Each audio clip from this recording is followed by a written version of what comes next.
Quando a gente tem um dinheiro disponível para poder investir, a primeira dúvida que surge para o investidor é se ele direciona esse dinheiro para renda fixa, que é uma aplicação conservadora e com retorno previsível, ou para renda variável, que é uma aplicação arrojada com retorno imprevisível.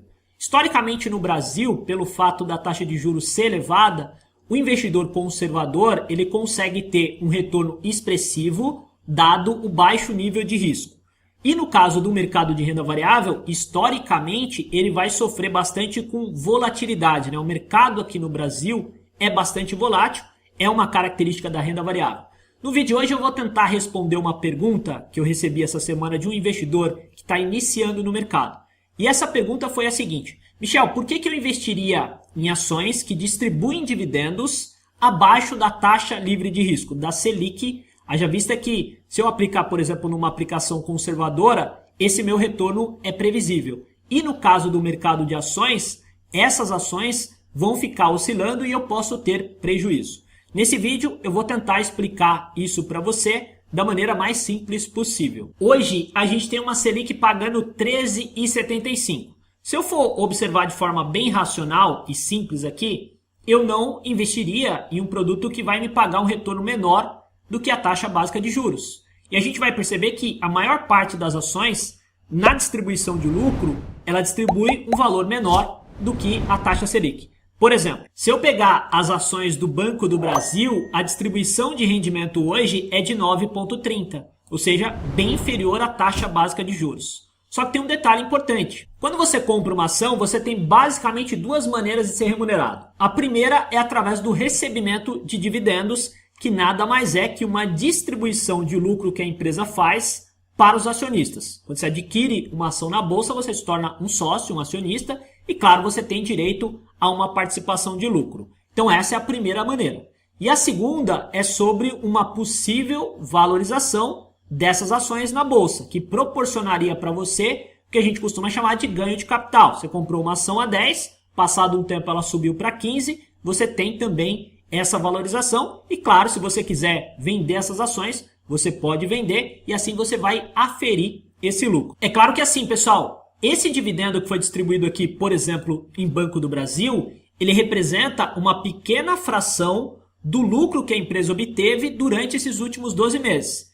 E parte desse lucro está sendo distribuído entre os acionistas. A outra parte, a empresa pode reinvestir no próprio negócio. E caso esse reinvestimento seja bem sucedido, existe uma possibilidade de que as ações possam se valorizar. Então a gente consegue perceber que na renda variável você tem basicamente duas possibilidades de ganho: valorização do capital e distribuição dos rendimentos. Na renda fixa você só tem uma possibilidade, que é o recebimento de juros. Quando você pega o teu dinheiro e empresta para uma instituição financeira, ela vai te pagar o capital que você aportou mais os juros. E aqui, pessoal, tem um ponto muito importante. Renda fixa ou renda variável, elas são complementares. O ideal é que você tenha uma diversificação entre esses dois ativos, porque em alguns momentos você vai ter uma renda fixa que performa melhor do que renda variável, em outros momentos você vai ter renda variável performando melhor do que renda fixa. Eu falei sobre diversificação e para mim ela é extremamente importante porque eu considero que protege o investidor. Mas a gente precisa entender também que não existe uma verdade absoluta quando a gente fala de investimentos. Aliás, na vida não existe uma verdade absoluta. Cada pessoa tem um perfil de investidor e vai seguir as suas convicções de investimento. Então a gente precisa deixar isso muito claro, porque às vezes você tem um investidor que ele tem 100% em renda fixa. Ele se sente mais confortável com isso. Por outro lado, às vezes você tem um investidor que tem 100% em renda variável. E a gente precisa respeitar a convicção de investimento de cada investidor. No meu caso aqui especificamente, como eu trabalho como assessor de investimentos, eu consigo ver uma carteira ampla de vários investidores. E observando essa carteira ao longo desses anos, eu consigo observar que o efeito de distribuição da carteira de forma diversificada costuma trazer para esse investidor mais segurança e um retorno mais satisfatório. Além disso, blinda ele das questões psicológicas, principalmente quando você tem um mercado de ações em queda ou, eventualmente, um cenário de taxa de juros mais baixa, né? Porque quando você tem uma carteira diversificada, você está contemplando qualquer tipo de cenário. Seja um cenário de alta de juros, de baixa de juros, de alta de bolsa ou de queda de bolsa. O que eu quero dizer aqui de maneira bem simples é que quando você vai fazer uma aplicação nova e você se depara com esse questionamento se investe em renda fixa ou renda variável, Obviamente é importante você olhar como estão as condições de mercado naquele momento. Só que esse não pode ser o fator decisivo para a tomada de decisão. Você não vai, por exemplo, optar pela renda fixa ou pela renda variável simplesmente porque, por exemplo, a Selic está pagando mais do que uma ação que está pagando menos ali de dividendos num determinado período. Porque daí você fica suscetível a condições de mercado. E essas condições de mercado, elas mudam constantemente. Por exemplo, hoje a Selic está pagando 13,75, mas no futuro a gente não sabe quanto que ela vai estar pagando. Ela pode estar pagando mais do que isso ou menos do que isso. Eu falei da taxa Selic, mas se a gente olhar as próprias ações, elas distribuem dividendos que são voláteis, né? Em alguns momentos eles pagam mais, em outros momentos eles pagam menos. Por exemplo, no caso do Banco do Brasil, está pagando 9,31 hoje, mas já chegou a pagar 2,65. E aí a gente precisa olhar a nossa carteira de forma global e tentar deixar ela o mais equilibrada possível para contemplar qualquer tipo de cenário. Justamente porque o mercado trabalha em ciclos e seria muito pretensioso da nossa parte tentar adivinhar qual que vai ser o ciclo de mercado. Obviamente que quando você tem uma taxa de juros mais alta, a renda fixa fica mais atrativa. E aí esse é um momento importante para você se aproveitar de uma renda fixa que paga mais com menos risco. Então você tem aí a possibilidade de fazer aplicações em renda fixa com taxas bem atrativas. Por outro lado, a gente também não pode deixar de lado o mercado de renda variável, porque a gente sabe que o dinheiro compete entre si. Quando você tem mais pessoas interessadas em renda fixa por conta de taxa de juros alta, normalmente você tem uma bolsa em queda. E aí ela se torna menos atrativa. Eu coloquei aqui até uma observação, ela se torna menos atrativa, porém esses papéis, em tese, eles podem estar melhores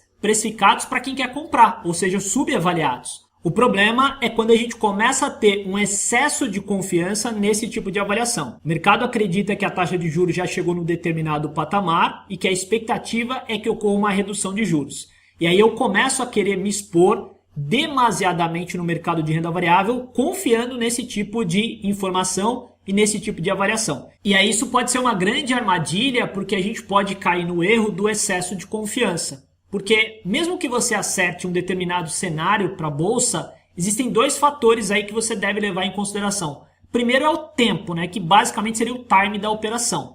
E segundo é a imprevisibilidade, é saber se de fato isso vai acontecer. Vou te dar um exemplo. Se você pegar a crise de 2008, a crise do subprime, a gente consegue ver que teve um investidor, que foi o Michael Burry, que inclusive tem o filme dele, The Big Short, né, que ele apostou na queda do mercado imobiliário. Ele estava certo, só que o time que ele fez a operação não foi o time exato. Obviamente ele ganhou muito dinheiro, mas ele poderia ter quebrado nessa operação, porque ele ficou 2 anos tendo prejuízo e pagando juros para manter essa operação. E aí por que a gente deve refletir sobre essa questão? Basicamente porque quando você tem a taxa de juros mais alta, o teu custo de oportunidade fica mais caro. Ou seja, a tua margem de erro se torna menor e mais punitiva. Por exemplo, imagina que você fez uma avaliação de possível redução de juros e mediante isso você acredita que a bolsa vai ter uma grande valorização por conta dessa redução de juros. E aí você pegou parte do seu patrimônio, uma parte expressiva, e alocou em ações. Você pode até acertar essa avaliação, só que se você não acertar o time, o teu custo de oportunidade vai corroer parte desses rendimentos futuros proporcionado por essas ações. Além disso, você também vai começar a se questionar se valeu a pena essa operação caso ela demore para acontecer. Por exemplo, quando a gente fala de psicologia de investimentos, existe um viés chamado aversão a risco. Significa dizer o seguinte, que a gente costuma valorizar mais as perdas do que os ganhos. Aliás, a valorização das perdas é 2 vezes maior do que a do ganho. Significa dizer então que se você montar uma operação e você for bem sucedido, você vai ficar satisfeito. Mas se essa operação não gerar um retorno satisfatório para você, você vai ficar 2 vezes mais insatisfeito do que se aquela operação tivesse gerado um ganho para você. Então esse é um ponto importante porque muitas das vezes você pode não ter paciência suficiente para segurar uma operação onde você não está tendo um resultado satisfatório em renda variável, eventualmente até tendo prejuízo e tendo um custo de oportunidade alto. E aí você vai fazer o que a maioria costuma fazer, que é comprar no topo e vender no fundo. Então precisa prestar muita atenção nesses detalhes para não cometer esse tipo de erro. Então a palavra-chave aqui é sempre ter o equilíbrio, tomar cuidado com excesso de confiança, diversificar a carteira, entender que a renda fixa e renda variável são complementares. Espero que esse vídeo possa ter agregado valor para você. Se gostou, dá um like, se inscreve no canal. Um grande abraço e até o próximo encontro. Valeu!